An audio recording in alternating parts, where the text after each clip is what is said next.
It's BWI Live time, Wednesday, October 30th. Penn State, Ohio State is now just days away. That's Thomas Frank Carr. I'm Greg Pickel from BlueWhiteIllustrated.com.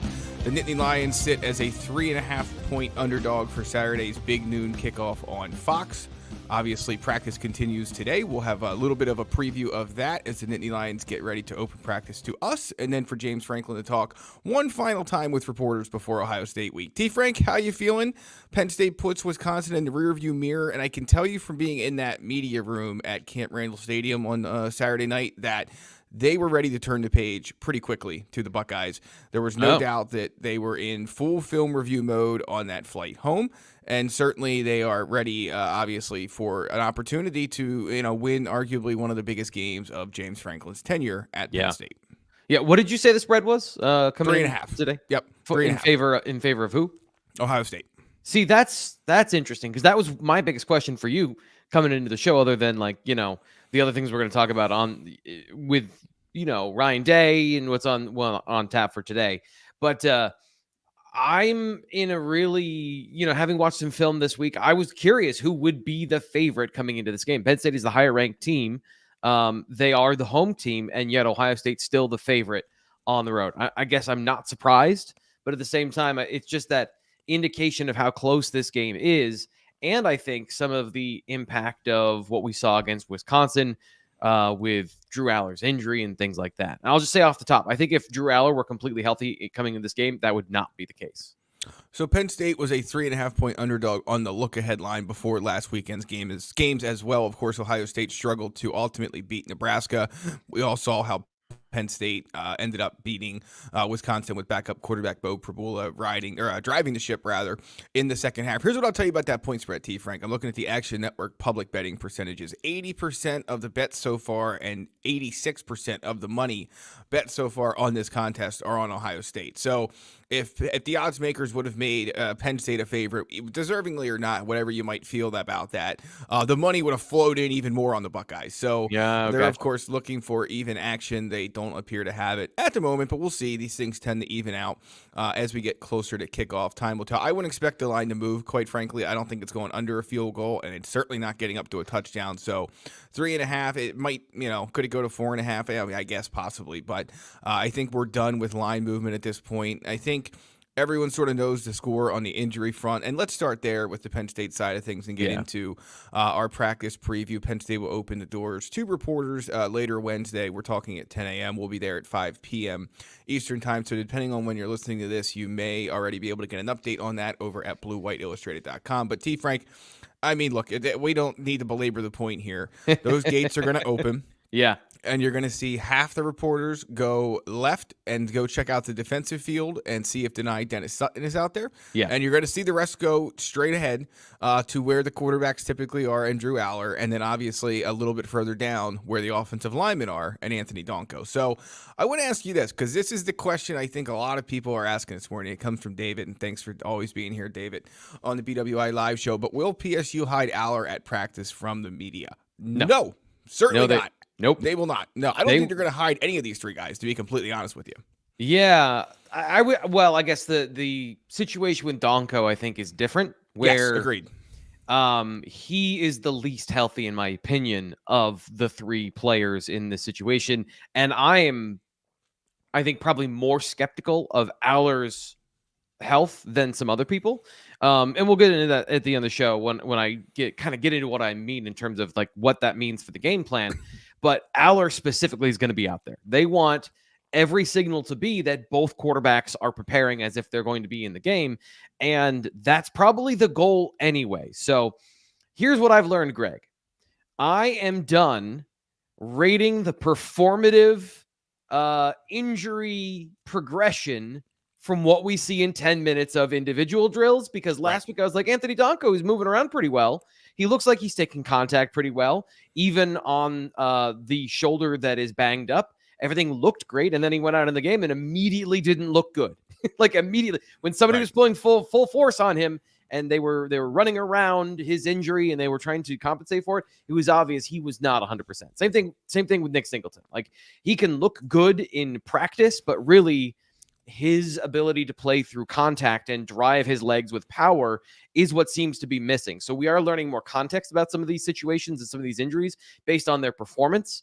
And that's like, we're not going to learn that. So it is literally, are they out there? Because last week, Quentin Martin was not out there on Wednesday, and he was out of the game against Wisconsin. So it's an attendance report.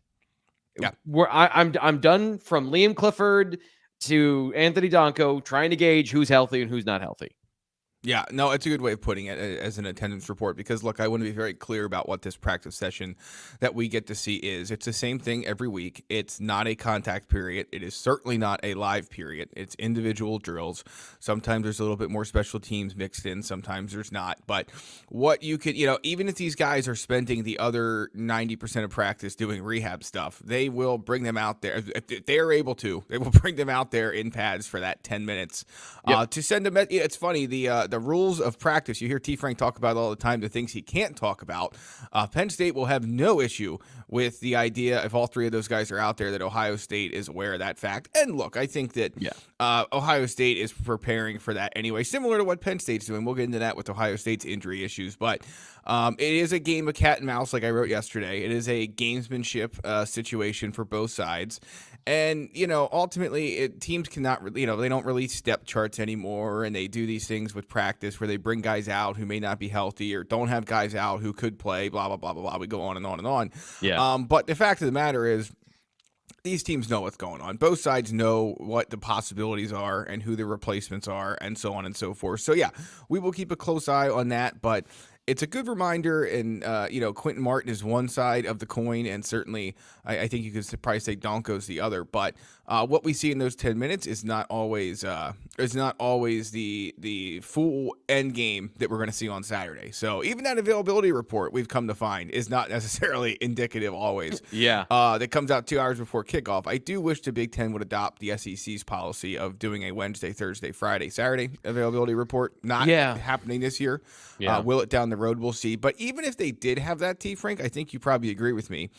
They would all be listed as probably questionable. So you won't really learn a whole lot more anyway. Yeah, there is a certain Bill Belichick level of Tom Brady was on the injury report for 20 straight years with like a shoulder or something. Right. That's just to be petulant about the whole process of revealing information. I do think the closer and closer we get to a two-team league and a super conference, and this does look more and more like the NFL, and I do think that there are some places where that's going to change, and you're going to have common rules between the Big Ten and the SEC so that this all makes more sense, but we're not there yet. So my question we're going to have to live with it. My question is, how is it, and we're getting too far afield here, so I'll make this little one-side tangent and then we can move on, but how is this going to work in the college football playoff? Right. Because you are going to have the Big Ten, who does 2 hours before the game, the SEC, who does pretty much as close to a full week as you can get, and then the Big 12 and the ACC, which as far as I know, don't do anything. So, and then obviously the independents. Which is also what they'll do in the playoff, right? Barring Miami.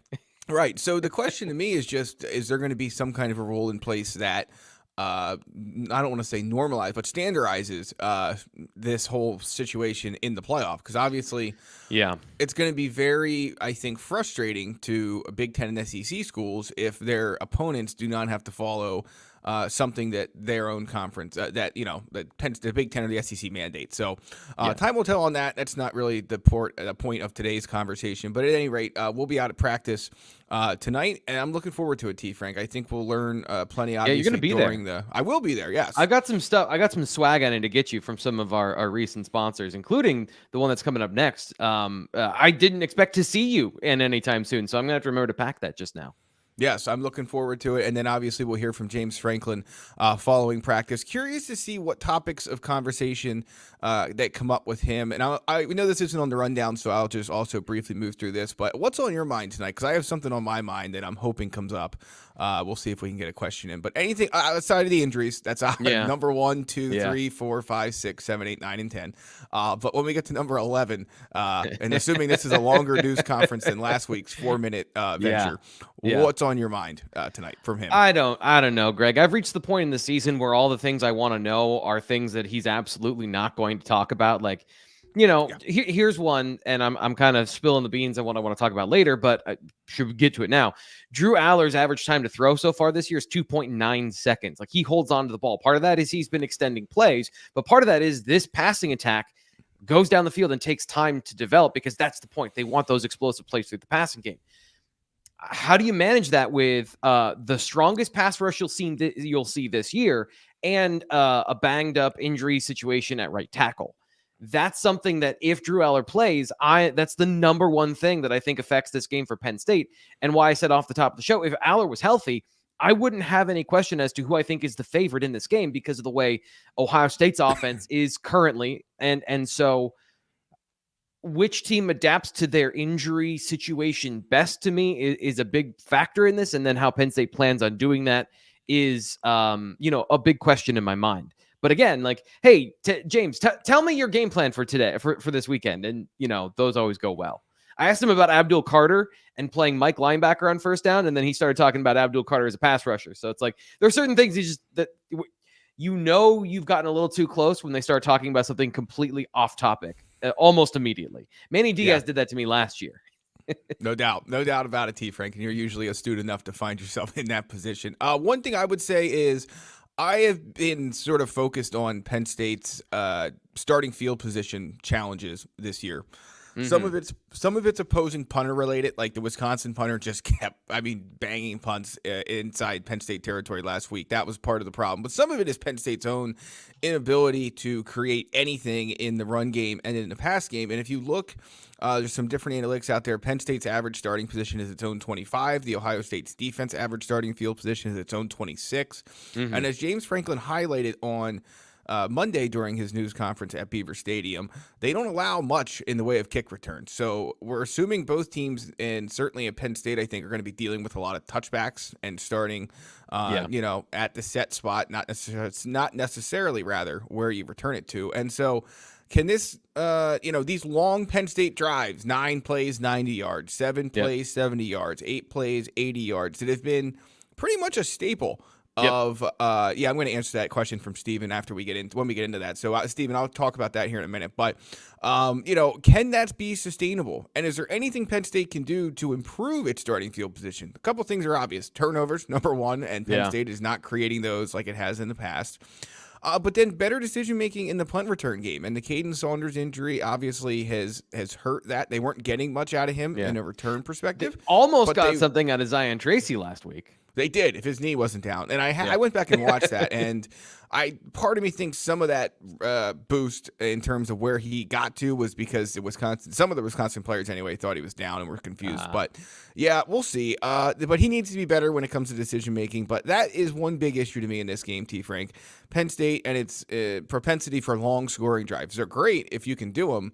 If not, you end up usually putting the opponent in much better field position. Yeah, and Penn State's been the more talented team, especially in the trenches, all year long. So you can do that. You can say, okay, we'll nickel and dime, we'll dink and dunk, we'll run for 4 yards, convert, run for 3 yards, pass for 5, convert. That's not guaranteed this week. Ohio State is a good team, and so you have to make sure that you either have better field position or explosive plays, and that's going to be something that Penn State has been inconsistent with, but they can't be inconsistent in this game. T. Frank, we're going to get into Ryan Day's Tuesday news conference, but first I want you to tell everyone about one of our newest sponsors here on the Blue White Illustrated Live Show. Yeah, this is the problem. Is like there's a bunch of really cool stuff to get to, and I'm one of those people when I get excited about something, and I'm genuinely excited about our sponsor here because it is right in my wheelhouse of interests. I'm going to be all over the place, but the first thing is, if you're here on the YouTube channel, enjoy what we in the industry call wood porn, because this is Rothrock Wood Project. They take naturally sourced local materials and craft them into handmade live edge tables, cutting boards, coffee tables, dinettes, whatever you want, they can make. And here's the cool thing for Penn State fans. You can own a piece of State College. They have signed a recent contract with the State College Borough to procure trees that are being removed due to management, due to changes, rot, disease, all those things. And once they get those wood dried and processed, they can make custom tables for you. So if you got a Penn State fan and you want one of those cool blue tables like you're seeing here on the YouTube channel, you can order that specifically from Rothrock Wood Project. And I've mentioned before, one of my hobbies is to just watch woodworking videos on YouTube. I love the process of this stuff. And I can tell you, as somebody who's consumed thousands of hours of this stuff, they make quality products. This stuff is awesome. I went to their showroom and I was just having a hard time not walking out with some of this stuff. Actually, there's one piece in there that I got dibs on. So just be careful. But if you want to check them out on Facebook or Instagram. You can go to rothrockwoodproject.com as well, or stop into their local showroom, which you're seeing videos of here. It's a really cool idea. If you want something quick for the holidays, you love this project and you want to turn around something quickly, you can order what they have in stock. They have those charcuterie boards, which are really popular for the holidays. But the main thing, especially like the thing, if you know quality products, and I don't understand how we got to this point where like IKEA furniture is what everyone loves now. Like, let's get the crappiest thing possible and pay the least amount for it and then throw it away in 5 years. These are custom designed heirloom projects that you can hand down in your family that will be well worth the money. And right. So, you can get a mass-produced quality piece of furniture. You can get a mass-produced lacking quality piece of furniture, or you can get something unique and bespoke for you and your place. And the cool thing is, because they do this thing where you can they geotag where it is in Center County they got the trees from. So there's stuff from where I used to live before we bought this house. There's stuff here locally. If you've got a tree on your lot and you want to turn that into a project, you can probably talk to them about that as well. I know they've done custom tables for people who use emotionally important material to them, and then turning it into something that you can share with your family for generations to come. So Rothrock Wood Project, description is in the video. Thanks to them for sponsoring the show. And they gave us some cool beer glasses, which I need to get to Greg today at practice. Yeah, awesome. Yeah, you're getting a beer glass later. All right. Well, I look forward to that. I'll get to use that at some point this week, though I'm not sure when, because there's a lot going on for Penn State, Ohio State week. Thank you to our new sponsor there, Rothrock Woodwork. All right, D. Frank. Ryan Day held his first news conference of Ohio State Penn State week on Tuesday. We're, of course, talking on Wednesday, October 30th. Steve noted in the chat, I am trying my best to find it. Oh, here it is. I was surprised at the length of Ryan Day's news conference. It was an hour plus. It's a little what's what I'm looking for here, D. Frank? Misrepresentative. So Ryan Day talked for about 20 minutes. Then there was a break. Then Ohio State offensive coordinator Chip Kelly talked for about 20 minutes. Then there was a break. Then we heard from Jim Knowles, the Ohio State defensive coordinator, for about 20 minutes. So if you look up the YouTube video, it's over an hour, and that includes as well that also includes the lead up time, as we schedule the show here, that the others are able to live stream Day's news conference out there. So it looks longer than it actually is, but he talked for about 20 minutes. Two big key emphases for his own team. The first one was they need to run the ball after not being able to do so very well last week at Nebraska. And then number two, they were 1 for 10 on third down. And Ryan Day, as you can imagine, and Chip Kelly too, not very happy about that fact. And that's something they said they need to get fixed. It's so cliche, T. Frank, but I mean, I'll just go ahead and state the obvious. Third downs will be key in this contest, both converting them, stopping them, and if you're on offense, trying to stay out of them. And I think with as good as these defenses are, we're going to see a lot of those third downs. If Ohio State goes 1 for 10 again, it will be Penn State's game to lose. If Penn State would go 1 for 10 on third down on offense, it will find itself in a pretty difficult position to win. So those were the two big talking points from him on his side of things, with the third one obviously being the offensive line situation. So let's hear what he had to say on that. We'll look at it again today and see where he's at. I think there is a chance, but we'll look at it today and get an update for you later in the week. So who he's talking about there, of course, is backup left tackle Zen Michalski, who replaced standout left tackle Josh Simmons, who was lost for the season earlier this year. Michalski was not very good against Nebraska and then was carted off in the fourth quarter. Ohio State's plan in the moment was to move very talented inside guard Donovan Jackson out to left tackle and then move Luke Montgomery to guard. You guys might remember the Montgomery family, Luke and Ryan, two guys who were on Penn State's campus plenty as recruits. Luke, a second-year Buckeye, moved into that guard spot. So is that there? So Dave said that if Michalski can play, he will start, but then he kind of backtracked a little bit. I'm guessing we're going to see Donovan Jackson move out to tackle on Saturday, which Yeah. probably, if that does end up being the case, it weakens obviously Ohio State's offensive line. They have too many holes along that offensive line to plug at the moment. Even if Michalski is healthy, and if he is healthy, or if he's healthy enough to play, he's probably not going to be 100%. And based on what we saw of him at 100% last week, assuming that was 100%, it's not good. Not good. Yeah. So, and here's the thing: Donovan Jackson is a very talented player who's not playing well right now. So, guard or tackle, he was struggling on the interior. Watching some of the film yesterday of that Nebraska game, and this is where we are in the week. I think I mentioned this to start the show. The bulk day for when I have the opportunity to dig into this stuff is usually like Thursday, but I try to speed it up as much as possible. So this is a snapshot of where we are right now in the process, but watching Donovan Jackson in that game particularly, it just feels like even at their best, they were struggling to run the football. Then you lose Simmons. Now you're moving pieces around and the pass protection, but the run blocking is also, you mentioned the run game not working. The run blocking, the offensive line doesn't look cohesive. It doesn't look like whatever Chip Kelly changed in the offense, it doesn't look like they're on the same page. Like I see shades of 2021 when Mike Yurcich came in and they had to, there were some issues with how everyone was playing in terms of understanding the playbook. And we've heard that conversation before of new OC, kind of that learning curve. They're going through one that Penn State has not gone through with Andy Kotelnicki, which goes back to James Franklin's comments and the whole idea of streamline the installation process so that one person or 10 people in the coaching staff are adapting more than 120 players on the roster are having to adapt to your new system. And it seems like this is just observational context clues. Offensive line is not in that position where they are struggling to. There was one play where the right guard pulled the wrong way. Like they had that classic almost running into each other because two guys were pulling this way and the right guard got the wrong call and he pulled almost and hit the left guard in the face in the backfield. So they're at that level right now of it's not just the talent, it's also the communication, the understanding, and being on the road. How much does that affect that offensive line as well? I think that's Penn State. That's a big thing for Penn State this week. It is. And Ohio State obviously was not able to run its offense the way it wanted to with the injury up front. So there was a question in the chat. I do want to get to it. Let me see here. It was about Chip Kelly, and then we'll move on to what Ryan Day had to say. If it's from Bane Train, I don't know that yet. So I have not been watching the broadcast copy to have a sense of like the tempo. I will look into that though for you because we can get that information pretty quickly.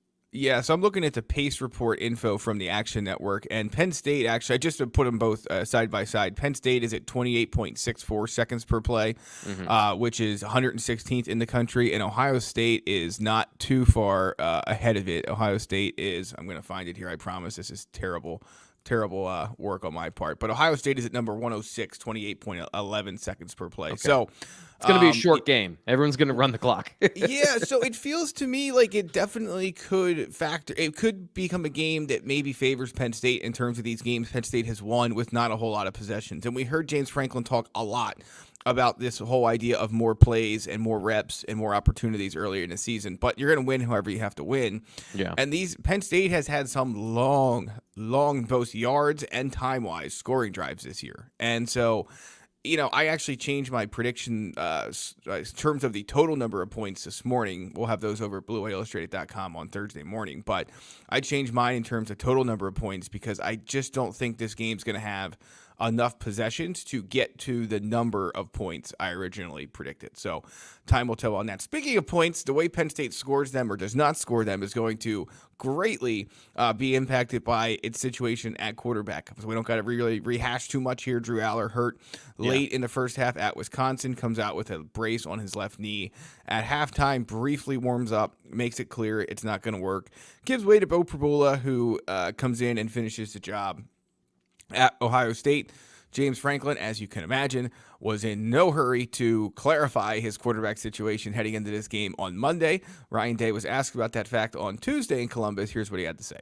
Yeah, we'll prepare for, both guys being healthy and ready to go. And, they both bring different things to the table, but both are very effective in what they do. So, we'll go based on what we've seen and what's on the film.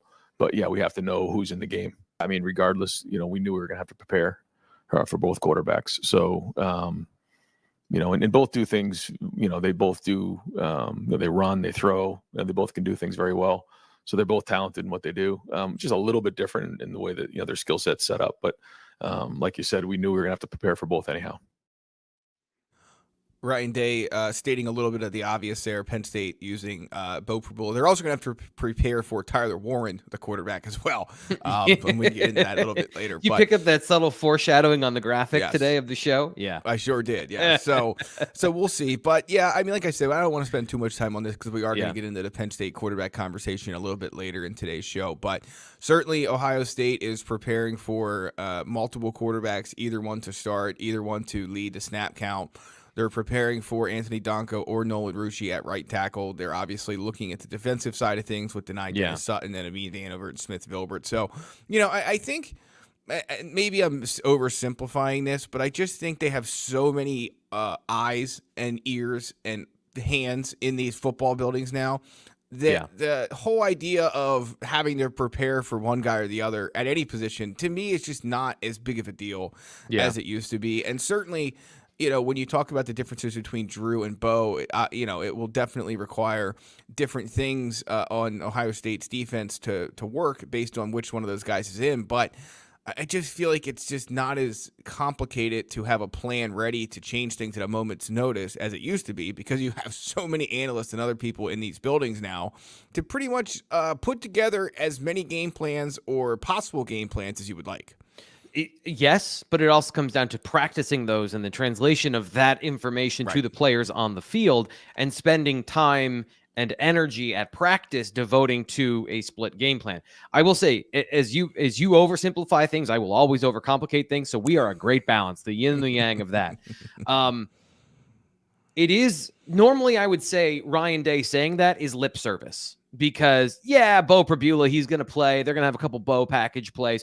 This week, it's a legitimate thing where there is a different set of rules for the defense if Bo Prabula plays, and how much he plays, how all of that affects the Penn State offense and the nature it takes. Again, we're going to get into that in just a little bit. But there is a real, you have to lay out the rules of how to play Bo Prabula this week, because if he starts or if he plays meaningful snaps, the defense has to know how to adjust it to the two different styles. But like you said, they had elements of this I've covered this extensively. Like, they're trying to split the baby here between what Andy Kotelnicki's offense can do with an option quarterback and what Drew Allar can do as a pure drop back passer with NFL skills. So that's always been an element there, but I do think it ramps up because of the situation under center coming into this week. There's no doubt, T. Frank. So both sides dealing with injury issues. It makes this certainly a game that Penn State, Penn State and Ohio State have obviously all kinds of different games, blowouts, close games. Penn State up, lose. Penn State blocks field goal, lose, or win rather. So, I mean, there's been all kinds of different factors and scenarios and storylines around this series over the last couple of years.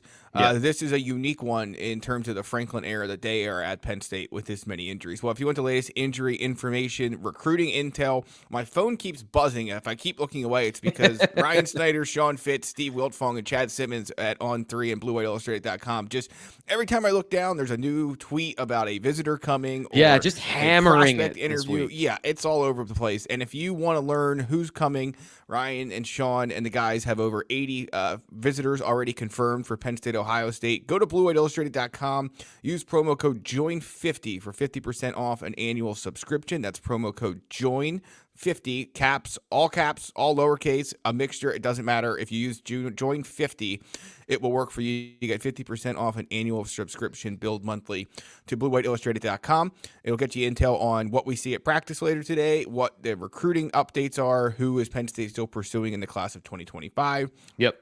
Is it legitimately, do they have a legitimate chance to flip Brandon Finney?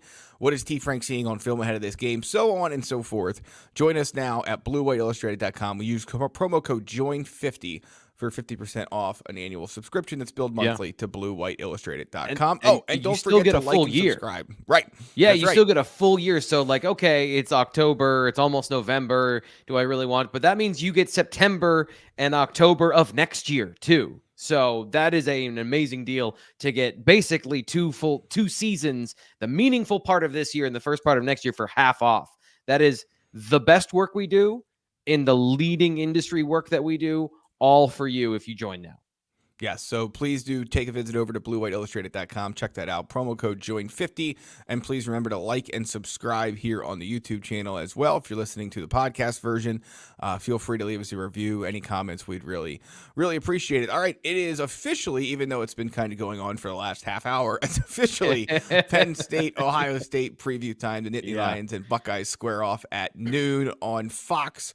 Like I said earlier, Penn State is a 3.5-point underdog against the Buckeyes. The total dropped a point from 47.5 to 46.5 overnight, and so I don't know if that really means a whole lot, but it may play a little bit into my feeling that maybe there's not as many possessions and points in this game as originally I anticipated there would be. Our good friend Stephen Light with a super chat. We appreciate it. He asked, what happens in order to have Penn State win this week, and how did Nebraska, keep freshman Jeremiah Smith intact, basically, throughout 4 quarters in Lincoln in a game Nebraska almost won, and Ohio State secured an interception late to seal the deal there. So, Stephen, we're going to I don't want to answer this question directly because we're going to spend the last half hour sort of going bullet point by bullet point, but we'll sum it up at the end for you. Do appreciate the super chat, and thank you for always being a part of the show. We can here get to that. It was number 2 on the list. If you want to get to that, because let's just change it. Let's just change around the rundown here. Go ahead.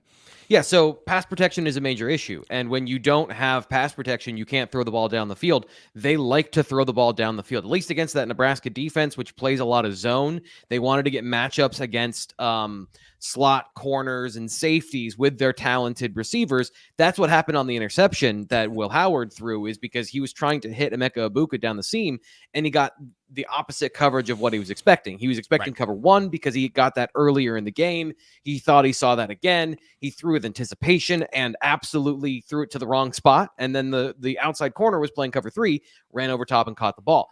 So they want to push the ball down the field, but the pressure means he's got to throw the ball early, or you got to have one of those plays where they actually hold up.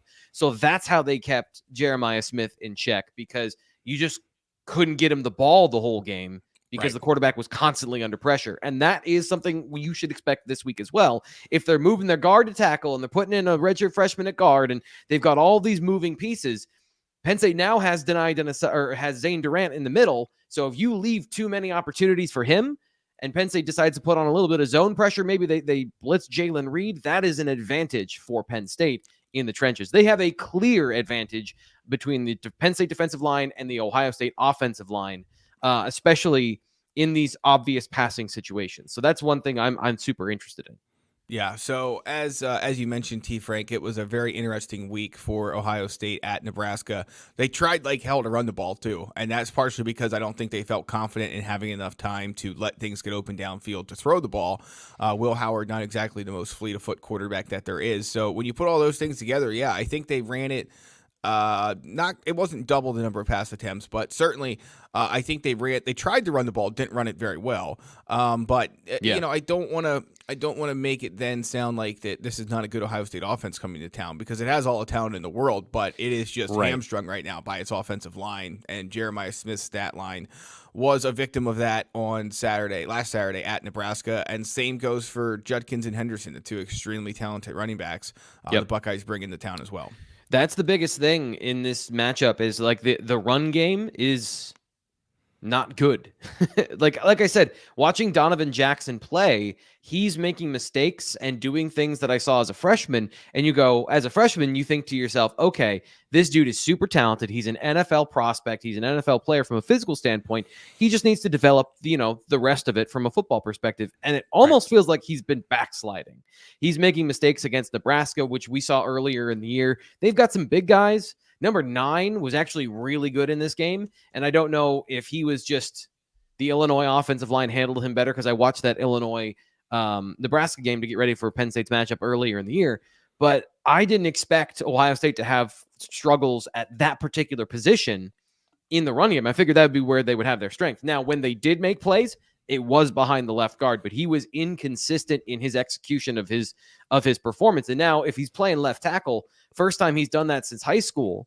I was talking to Landon earlier this week, Landon Tangwell, friend of the show, and he came up with Donovan Jackson in his recruiting class, and he was saying like he hasn't played tackle since high school to his knowledge. So that's big for the run game, the pass game, whatever it is. The biggest thing is those athletes can still make plays. So you can do everything right, and then suddenly Travion Henderson bounces the ball outside, one guy misses a tackle, and it's 40-plus yards. That's the biggest threat in this offense. You don't get pressure on a play. Will Howard gets the matchup he wants, and suddenly you've got a big play over the top. Penn State can play great defense and give up 2 plays for a touchdown. And that's just a reality that you have to accept in this game. And Penn State fans are going to say, the defense is trash. Look at that. And like, that is not how it works. Like, that's just not how it works. No, you're 100% correct. And I think that sometimes is something we forget in the moment.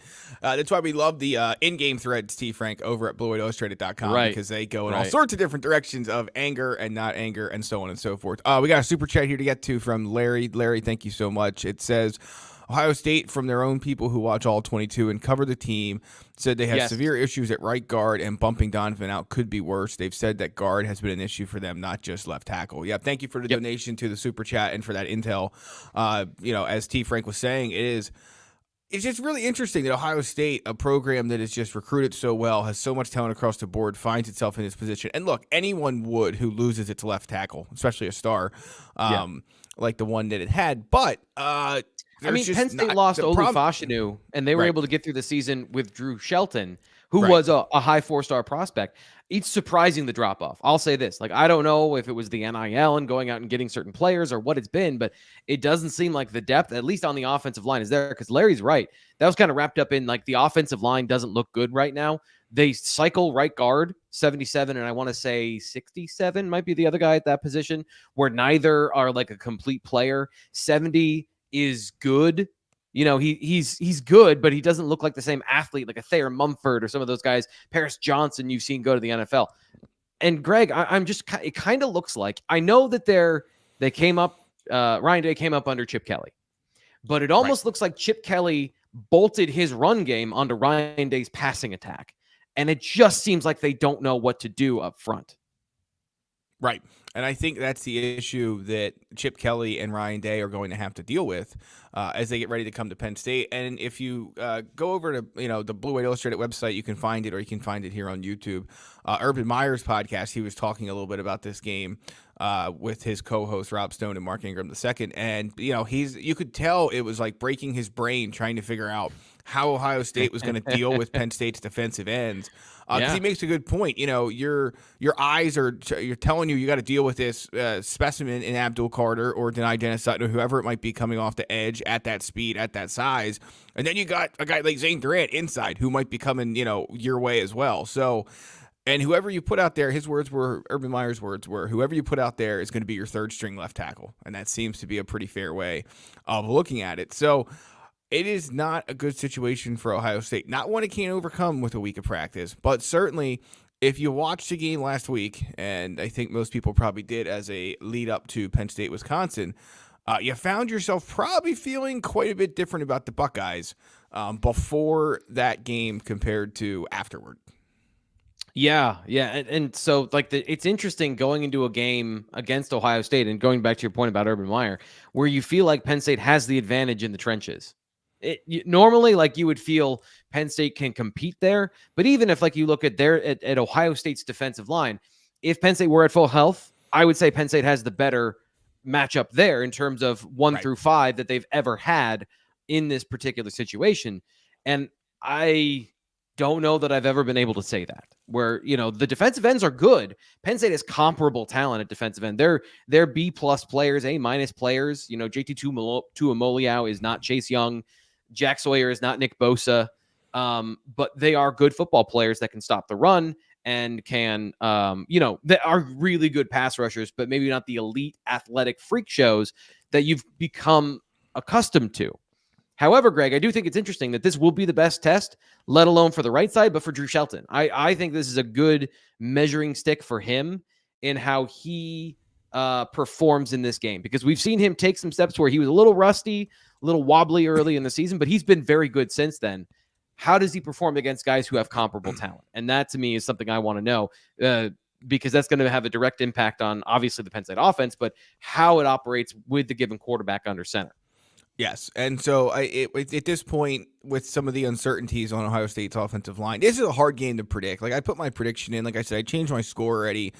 I feel like I could change my winning side just about every other 5 minutes because of the unknowns. And if Ohio State comes up with a fix for that offensive line, whatever it may be, this game's going to play out differently than if it doesn't. I know you don't need to be a genius or Tom Landry or Bear Bryant or whatever to know that, but certainly that's going to be easier said than done. And then from, the other side of it, let's get into the Penn State offense against the Ohio State defense. I think you asked a great question here on our rundown that I'm going to share with the listeners now. But how does Penn State create explosive plays against this defense? It could be down Anthony Donkoh on offense. We all agree at this point that everyone, and pretty much the entire offense, to some degree, to some level, is banged up and bruised up because it's November in the Big Ten. It's just an accepted fact, and some are more, worse off than others. But are you concerned about Penn State's ability to make explosive plays in this game? And are you concerned that the combination of needing to put long drives together to score, and also the idea of the, too many 3-and-outs or, one first down and then a punt. People called last week at Wisconsin a slow start. I don't think that was a slow start. An unproductive one, perhaps, but not a slow start. Yeah. They just need to put the ball in the end zone in these situations, right, and the game is totally different. Yes. So my question for you is, are you concerned about Penn State's ability to create big plays with or without Drew Allar at quarterback? Yeah, 100%. And it comes down to somebody asked in the chat earlier, I think somebody asked, it might have been Mech Engineer, how does Ohio State play? Is it more man? Is it more zone? And Jim Knowles is a really good defensive coordinator. They run a really balanced unit. They do run a lot of man coverage, and they are aggressive on the outside. And when they want to, they clamp down on receivers. But they play enough zone where you can't just run man beaters and then you're good. Pick plays, rub routes, all that stuff. Penn State has done a good job of developing some of those plays, those interference plays that work well against man and zone, especially out of bunch formations where they're not just against man. They also work to get Tyler Warren or Trey Wallace open against even a zone coverage to get him a catch and run situation. But those are underneath routes. Those are not explosive plays down the field. Right. And so it does come down to, is there a receiver on Penn State's roster that can play physically through contact, because these defensive backs are going to grab, they're going to hold. Can Amari Evans get open? Can Trey Wallace get open? Those are the two guys that I think are really important in this game to generate those explosive plays. And it's an area where I think Ohio State has a definite advantage. Penn State has an advantage in one area. This is an area where if there is something that can cause Penn State's offense to grind to a 3-and-out sort of halt, it is the Ohio State defense having a comprehensively good defense overall. Yeah, there's not a ton of weak spots. I know Ohio State fans were very frustrated with the defensive performance in some respects last week against Nebraska and at Oregon in that 32-31 loss 2 weeks or 3 weeks ago now, I guess. But it's a sound defense. Penn State, both sides are really facing one of the bigger tests they will face all season. Ohio State already had it with Oregon. You can say Penn State had it in some respects with USC, but USC, of course, is not on Oregon's level. So when I look at this offense, I have two big questions for Penn State. One, will it be able to tame Ohio State pass rush that has really been not as productive, at least on the stat sheet, but I think also in ways that don't show up on the stat sheet that we always talk about with Penn State, guys like Zane Durant and Abdul Carter, but maybe not as productive as in years past. Can Penn State keep them at bay? And then the obvious one, if Tyler Warren is taken out of this game, which so far no one has really been able to find a way to do that. But if he is taken out of this game, who is stepping up for Penn State in the passing game? Do the receivers have the ability to carry this offense if needed? And that's a question we've been asking for the better part of a year now. And I don't know if we have any different of an answer now than we would have in August or in May or whenever, however far you want to go back. Yeah, and the defense, like I said, the defense overall is good, and part of management of Tyler Warren comes down to safety help, and numbers. And so that's something this defense does, because it's a 3 safety defense. They can shade coverage. They can move guys around. They can do a little bit better of a job, I think, following Tyler Warren throughout the progression of the play. Jim Knowles talked about this being a really hard defense because of all the things that they do. But when you got smart football players that are super talented, Caleb Downs, Latham Ransom, those guys are quality matchup advantages or quality matchup situations for Ohio State. And they've got a couple of them that can move around the formation with Tyler Warren. So I wouldn't be surprised if some of those things, some of Penn State's advantages there are a little bit muted because of this particular defense and its ability to adjust and adapt. That's why it exists in this form, in my opinion. So then it comes down to, how do you run the ball? And I think, to me, one of the biggest advantages for them is they have Cody Simon in the middle, who is, I would call him their Kobe King. He's an excellent run defender. He is a very, very good run defender. So can Penn State run the ball in any of these situations? This is going to be like, this is a bit like West Virginia if they were good at what they tried to do of, taking those safeties and moving them around the formation from a run perspective and trying to get a free man, getting pressure on the running back in the backfield. So this is a legitimately good run defense, which protects the fact that they're a little bit lighter with 3 safeties on the field. That's what they've been working towards the last couple of years. And I think they're in a situation right now, at least, where they have that. Yeah, one quick thing, JC, if you can link me in the chat where you found 123rd in starting field position. I've actually found they're 133rd in starting field position, which is among the worst. But if you can link me in the chat where you found that, I'd appreciate it so I can check it out.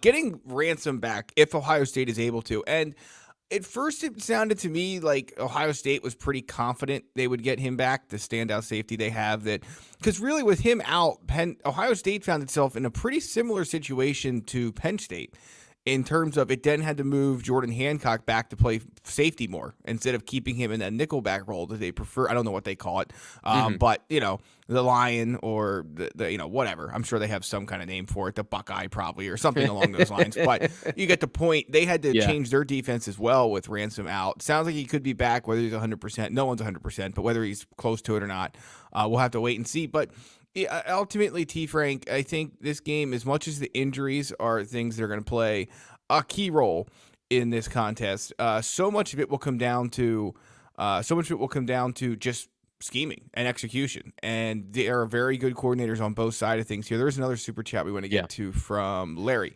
Thank you, Larry. How do they have an advantage when Denzel Burke and another Penn State or Ohio State defensive back, whose name I'm not going to try and pronounce, Noah Igbinosun. Thank you. That's why I know you do it. That's why I didn't try, because I knew you had it covered. Have been getting burnt all year. That's why they hold Nebraska seem fine. So I look at it like follows up with this one, right? Oregon and Nebraska. Sorry, you were going to answer. I just stepped all over that. I'm sorry. Go ahead. Oh, that's okay. Well, look, here's the thing. Penn State's not Oregon, so let's just take that out of play right now. There it is. The Nebraska game is I watched actually more of Ohio State's offense possessions than defensive ones, so I don't have a great feel for that. But what I'll say, number one, I just don't think you can use what Oregon did to Ohio State as a blueprint for Penn State, because Penn State does not have the same talent on offense. That's what it comes down to. Similar talent, right? but not at the same positions. And so I think there's a difference there. But I would agree that the Ohio State defense has probably not played to the level that many thought it would or could or should so far. It's still number one in the SP Plus rankings at ESPN.com, which can agree with, disagree with, throw out, whatever you want to do. But this is a really good team overall and a very solid defense. And again, maybe it's not playing, at least recently, up to the level that people want it to. I would also remind you that with the way the offense, and Penn State fans, you all know this very, very well, when the offense struggles and it puts your defense in adverse situations, you are going to see some things pop up that don't obviously pop up when your offense is, at the very least, moving the ball and flipping field position. Yeah, so I'm with you. I have not dug into all of this. And Larry, you might have a better read on it than I do, to be honest, because I have not done as much work. I've done more work on the Ohio State offense. But I was digging into some of that Oregon film, and Penn State, this is what we were trying to say. Penn State does not have the speed and the explosiveness and the overall comprehensive talent at the receiver position that Ohio State has, or that Oregon has. And with Nebraska, and you've got a mobile quarterback who's extending plays, that's a part of the conversation, which we're going to get to next, which, Dylan Gabriel got time in certain situations to throw the ball deep. Does Penn State have that? Because you also, here's the final thing. You have to get called on that. Right. If you get a reffing group that says, like, you know what, we're going to let them play and we're not going to, Greg follows the refs way more than I do, and I think more than anybody else on the beat as to who's calling the game. You don't know going into a game if they're going to be hypercritical of that or if they're going to not be hypercritical of the grabbing and the pushing. It helps that I think those two quarterbacks did give their receivers chances in double coverage, right? Or in tight coverage. They threw the ball up to those guys. Allar doesn't necessarily throw jump balls. So, yeah, it does come down to opportunity, too, where you throw the ball into contested catch situation because those receivers were not open and the Nebraska quarterback, Dylan Raiola, right? Yeah, Yes, he threw to him anyway. And that drew the penalty. Drew Allar throws to the open receiver. He doesn't just throw up trying to get a penalty. Right. No doubt. Our man Larry is the man of the show, I think he disagrees with us, but I appreciate you keep continuing to donate to the channel. And it is a fair point. This is a fair point. So if you go back and look at the Ohio State-Nebraska box score, Nebraska had 121 rushing yards. That averages out to 3.7 yards a rush.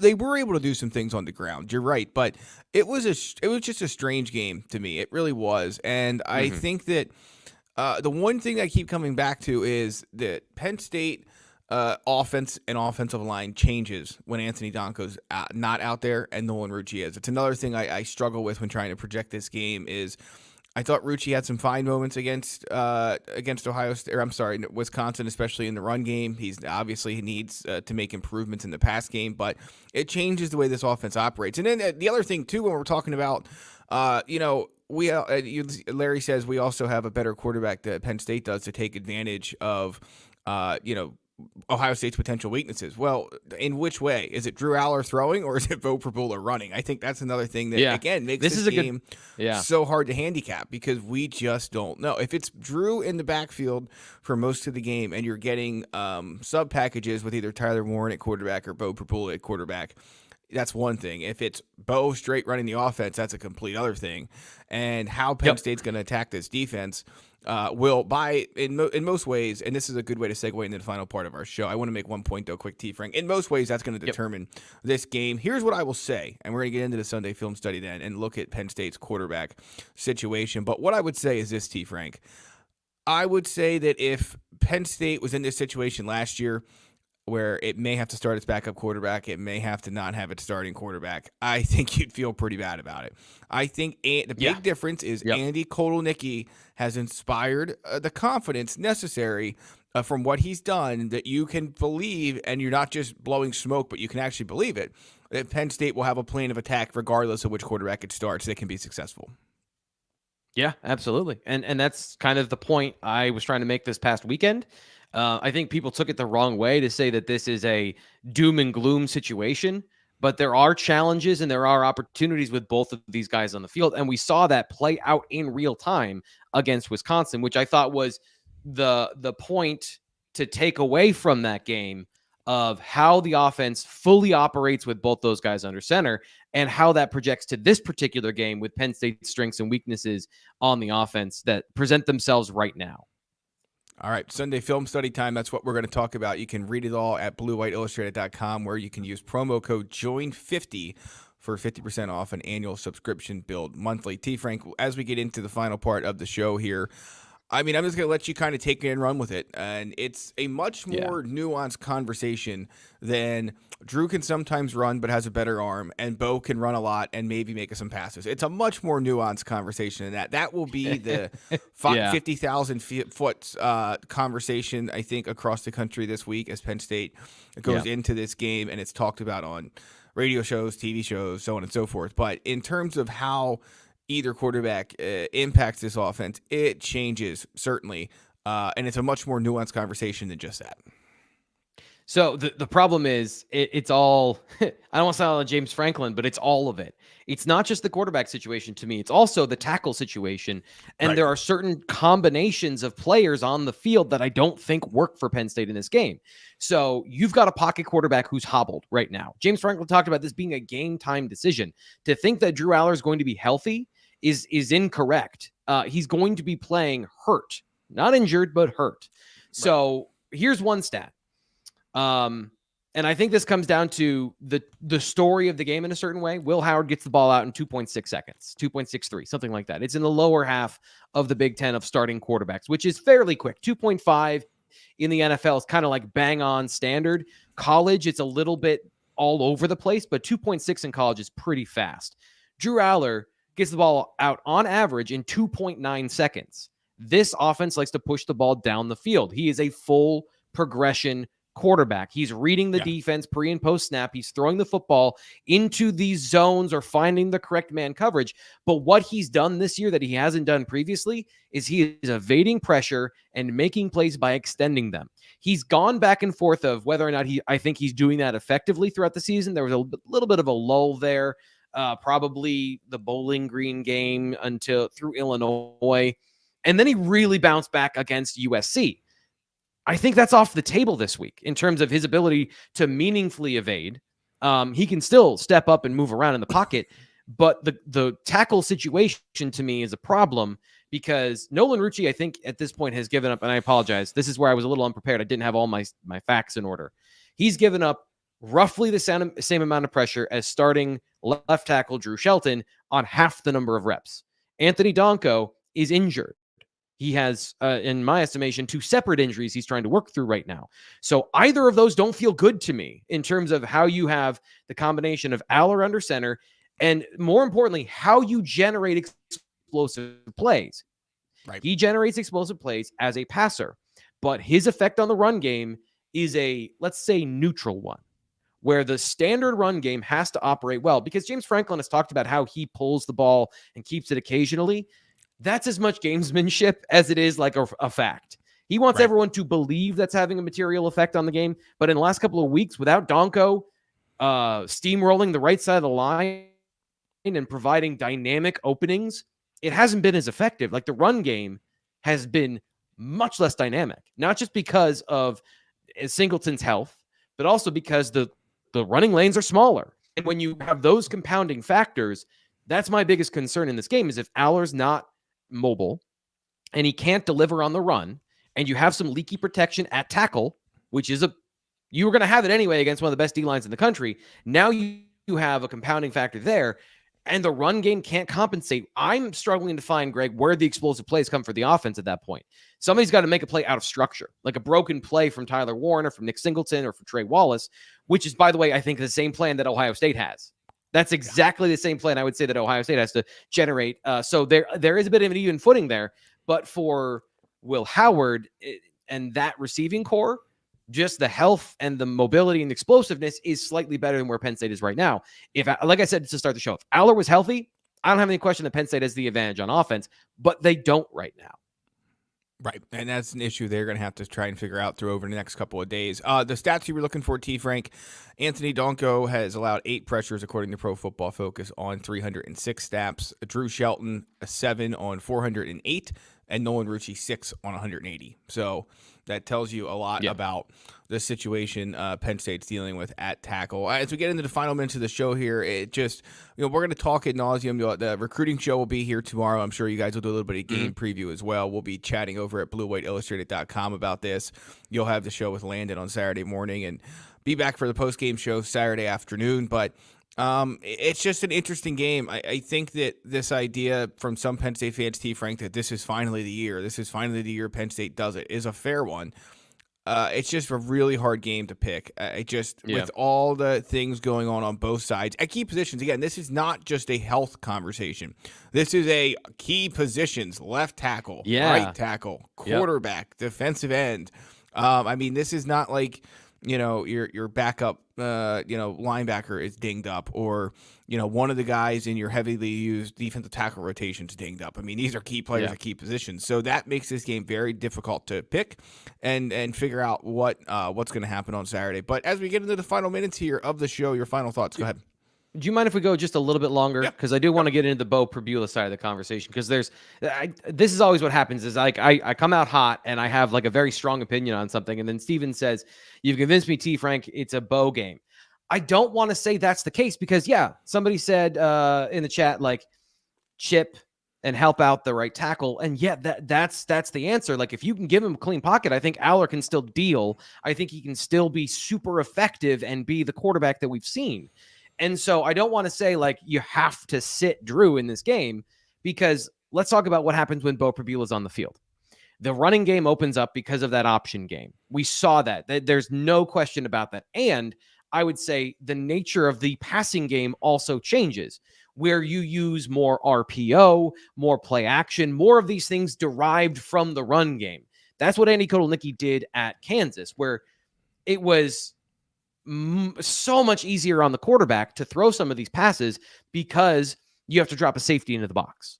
Now, the problem, Greg, is everyone knows how to stop the quarterback option game. And I don't know that Bo Pribula is such a great athlete that he can overcome a crashing safety on the read option, where then he's got the triple option to pitch the ball out to the receiver or the running back, whoever it is on that play, or keep it himself. I think that is still in development in this offense, of the instincts and understandings of how to run that stuff. And then can he take advantage of those things in the passing game? Does he threaten enough downfield so that you make Ohio State play that lighter coverage down the field and then make them pay for that? So I do think that there are challenges if Bo Pribula plays. The cleanest read, Greg, is if you have, to me, like this is why I brought this up, because it's the easiest for me to understand. Doesn't mean it's the best. It's the easiest, clearest thing, where Nolan Rucci plays at right tackle, Bo Pribula plays under center, and you focus on the run game. Right. It's a good run defense. You're not going to generate gobs of yards, but you might break a couple plays there. That's how you extend those drives, get those 15-play drives that they've gotten so far. It's not necessarily with Drew in the game, because I think the standard run game is at a disadvantage right now against the Ohio State front. So how do you generate explosive plays? It's a cleaner path forward with Bo, but I also think it has a lower ceiling. So that's where to me, that's the pickle in this game, is which path forward is the right one. And somebody else in the chat, because again, we have really smart fans, they said they're both going to play. To me, that's what it is. You're going to see more Bo Pribula in an honest quarterback situation this week, and you're going to see Tyler Warren to get the run game going. And then when you need Drew to throw the ball, it may be obvious, it may be one-dimensional, you may be giving tells, but I don't see a way other than that where it happens. I think they're going to have Drew run the offense, and they're going to try to start there, and then they'll adapt as they need to when it comes to how to adjust in, after the first drive or whenever they decide they want to get the other quarterbacks involved. So it's going to be down the middle, and I think it's going to be a wild ride, because I don't know how that's going to work out. Yeah. Get ready. I would say this probably is the safest way to put it. Get ready to be a little bit frustrated on Saturday, because I think both sides, and I would say the same thing to Ohio State fans too, because I think both sides are going to have some frustrating things to work through throughout points of this game, especially probably early. There's just too many factors on both sides at key positions to make you think this is going to be the cleanest, highest level game we have ever seen, even though all eyes on college football will be on this contest at noon on Saturday at Beaver Stadium on Fox. Final thoughts, Steve Frank?